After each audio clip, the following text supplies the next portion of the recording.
Tarot itu salah satu instrumen yang menurutku sangat-sangat bisa menjadi obat sih untuk kesembuhanku.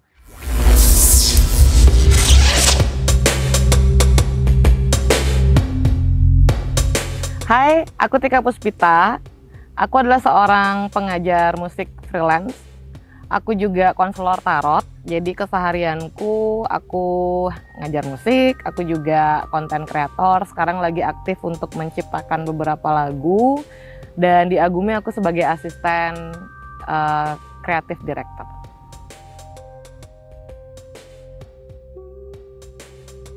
Saat ini aku lagi capek banget sih, lagi capek, lagi lelah, kangen tidur.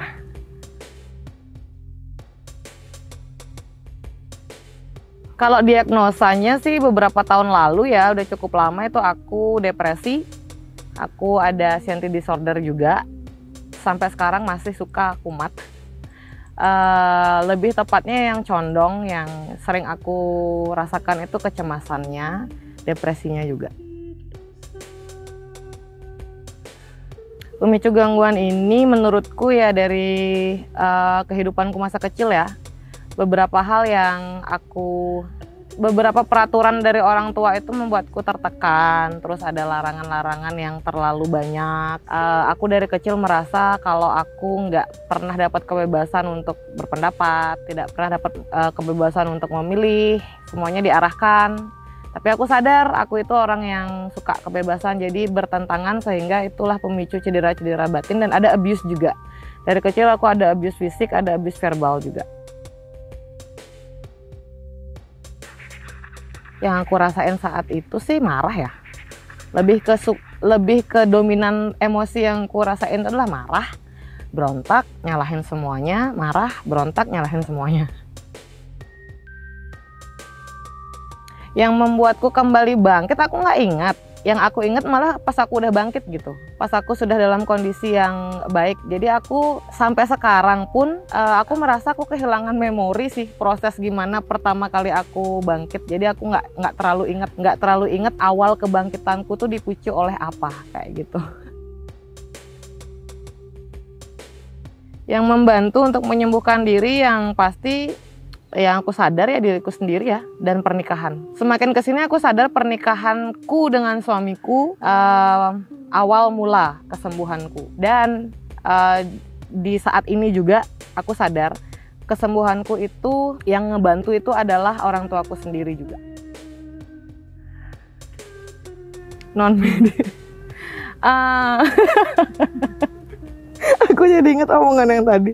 Non medis ya mungkin pembersihan diri karena aku orang Bali ya, melukat di beberapa tempat juga sama orang yang memang berkapasitas untuk membersihkan, pemuka agama. Terus kalau melukat mandiri ya ke pantai. Terus kalau pembersihan diri secara terapi yang lain, aku afirmasi, journaling itu menurutku pengobatan yang paling manjur sih untukku. Rasanya lebih ringan aja, jadi menikmati hidup di ukuranku ketika bisa kembali, semuanya tuh lebih jelas aja gitu. Jadi grey area yang aku alami dulu tuh sekarang udah lebih ada warnanya, kayak gitu aja. Ketemu tarot, aku tahu tarot itu saat usia SMP SMA. Jadi waktu itu ada seorang tarot reader yang kebetulan kenal dengan aku lebih sering baca di situ. Sampai akhirnya waktu aku kuliah, salah satu temanku itu orang tuanya adalah tarot reader. Lalu sempat baca di situ lagi, dan ternyata di situ ada buka kursus si tante itu. Akhirnya aku ikut sampai sekarang, kesenengan. Ya. Tarot itu salah satu instrumen yang menurutku sangat-sangat bisa menjadi obat sih untuk kesembuhanku.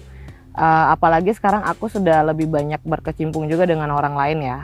Jadi ketika aku membantu menjadi perantaranya orang lain, aku juga merasa disembuhkan di waktu yang bersamaan. Untuk berdamai dengan keterbatasan diri, Aku lebih banyak self talk sih, terutama di inner childku ya. Yang paling nggak di hidupku, menurutku yang paling nggak terima dengan keterbatasan diri itu adalah aku di masa kecil gitu. Jadi sekarang itu aku lebih banyak komunikasi dengan mereka-mereka yang mungkin masih marah dengan hidupnya, masih marah dengan perilaku-perilaku eksternal yang dia dapat di saat kecil. Jadi lebih banyak menyadarkan bahwa hidup itu tidak semenakutkan yang dia pikirkan. Diajak untuk menerima satu persatu, diajak untuk let go luka batin satu persatu dari inner childku. Untuk kalian yang merasa gelisah dengan diri kalian, aku pikir kalian harus mencari tahu akar masalahnya itu jauh balik ke belakang. Karena ketika masalah kalian up di usia kalian remaja atau usia kalian dewasa, sebenarnya masalahnya itu ada di usia kalian waktu kecil. Jadi lebih perbanyak untuk mengingat lagi, mempelajari pola-pola saat kecil itu kalian gimana, dan untuk mengawali penyembuhan, sembuhkanlah dulu inner child kalian, sembuhkan dulu masa kecil. Baru di usia sekarang itu akan ngikut gitu, akan lebih mudah menyembuhkan waktu kamu udah gede kayak gitulah. Kalau sepengalamanku ya.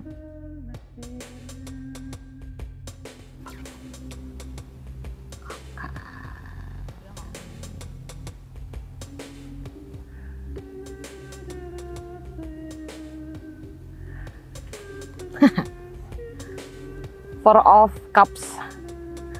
Kalau aku sih ngelihat kartu ini ya, mungkin udah saatnya aku menerima kebaikan orang. Aku sudah mulai membuka diri untuk bersosialisasi, karena mungkin emang sosialisasiku tuh bermasalah sih gitu. Jadi di sini tuh akan, kalau aku sih ngerasa ada orang yang bakal lebih melihat aku dan tertarik dengan aku dan menawarkan mungkin kayak kerjasama atau mungkin support positifnya. Dan juga lebih semesta tuh kayak pengen aku percaya bahwa banyak orang baik di dunia ini dan sebaiknya aku membuka diri kayak gitu sih. Sudah. Aku ini orang yang jutek, orang yang pemarah, orang yang saklek, orang yang to the point. Pelekadanku keras sekali pokoknya. Nah, ada air-airnya. Terlalu jadi aku.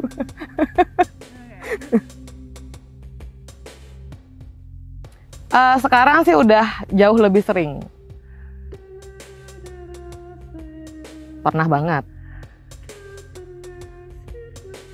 10 tahun lalu aku adalah orang si Tika yang ambisius, mengerjakan semua hal dan juga berkorban pada semua, berkorban untuk banyak orang, jealousan, nggak suka temennya main dengan temen yang lain, pokoknya semuanya harus sama aku.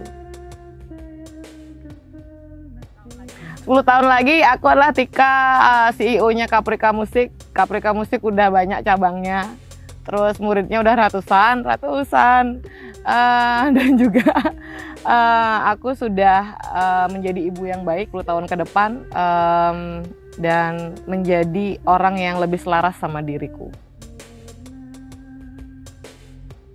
Aku nyesel karena aku pernah marah sama hidupku, aku pernah marah pada kehilangan, aku pernah marah pada pengkhianatan, dan aku pernah marah sama Tuhan.